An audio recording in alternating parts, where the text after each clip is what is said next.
Përmbaruesi ka nisur sot procedurat për lirimin e vilës numër 36 në plazhin e Durrësit nga 16 familje që banojnë aty prej 35 vitesh.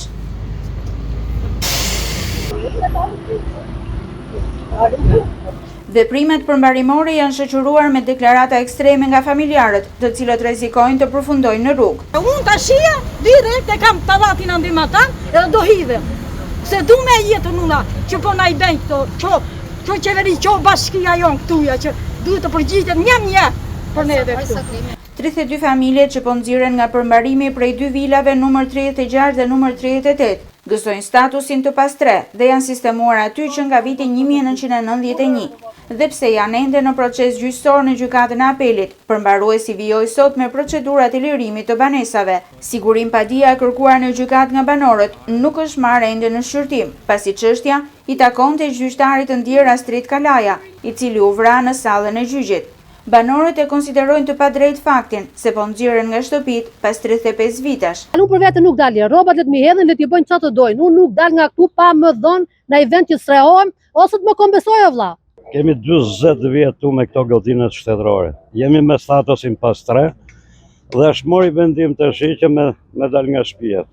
Ne nuk i lirojmë të shtëpijet për arsye se plus që jemi dhe në gjykatë të apelit, si që në lidhë dhe shtetit shqiptar, që duke ndjek gjitha shkallët që ka dhe shteti, vinë zbatojnë një vendim pa drejt. Nuk di ku shkoj, jam pa punë, pa gjë, nuk e di. Kemi 35 vjetë tu. Me status pastreu, kemi pagu çdo lloj detyrimi shtetit. Edhe sot në shtetin atë nxjerr pa asnjë lloj të drejtë në rrugë. Nuk kemi në kundërshim që pronari mos ta mori se si e ka marrë, me liq, pa liq, është puna vet, ta gjej shteti. Ama ne kur të marrohet gjyqi i apelit, ne në qoftë se ai e fiton, ne do dalim vetë. Këtyre të pastreve, alternativa e vetme që është dhënë nga bashkia është të aplikojnë në Albania për të përfituar nga programet e strehimit, por sistemimi i tyre në banesa të reja duket thuajse i pamundur. Më e bukura që ta mami Rame u tallë me ne, unë kam 3000 sa aplikues deri sot dhe që ditën që kam fillu punë, unë s'kam strehu asnjë, sepse s'kam. Atëherë si bën tash unë, sakat. Të dalë në rrugë, e të presë kur të bëhen pallate.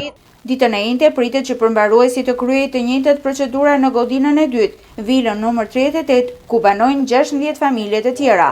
Më 20 shtator 2012, Ministria e Financave dhe Bashkia Durrës ja shitën vilat numër 36 dhe numër 38 shtetasit Mikel Noçka, i cili tani kërkon lirimin e godinave, që nga ajo kohë 32 familjet kanë kaluar nëpër një kalvar të gjatë gjyqesh.